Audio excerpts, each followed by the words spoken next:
এই ছেলেটার প্রেমিকা শুধু তার সাথে বিচ্ছেদই করেনি, আরে ভাই মেরে ফেলতে চেয়েছিল। একটা মানুষ কতটা জঘন্য, কতটা নোংরা, কতটা নির্মম, কতটা স্বার্থপর হলে এমনটা করতে পারে। 6 বছর 7 মাসের সম্পর্ক। এই ছেলেটার প্রেমিকা তাকে জেলাস ফিল করানোর জন্য একটা অন্য ছেলের সাথে প্রেমের নাটক করে। এক পর্যায়ে গিয়ে প্রেমের নাটকটা সত্যি সত্যি সম্পর্কে জড়িয়ে যায়। আর এই যে ছেলেটা একটা স্টুডেন্ট, আর তার প্রেমিকা যে নতুন একটা ছেলের সাথে প্রেমে জড়িয়ে যায়, সেই ছেলেটা হচ্ছে একটা ইঞ্জিনিয়ার। তো এখানে কি বোঝা গেল? বেটার অপশন পেয়ে ছেলেটাকে ছেড়ে চলে গেল।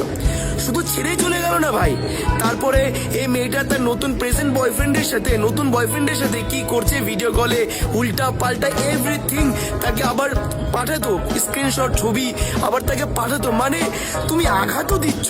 আরে ভাই একটা ছেলে, একটা মানুষ তোমাকে ভালোবাসে, তুমি তাকে ছেড়েও দিচ্ছ, ছেড়ে যাওয়ার যন্ত্রণা দিচ্ছ, কষ্ট দিচ্ছ, আঘাত দিচ্ছ, আবার সেই আঘাতে লবণের ছিটাও দিচ্ছ। বিশ্বাস করো ভাই, এই ছেলেটার স্টোরিটা শোনার পর এতটা খারাপ লেগেছে, এই ছেলেটার অনুভূতিটা এতটা অসহায় অনুভূতি ভাই, বলে বোঝাতে পারবো না।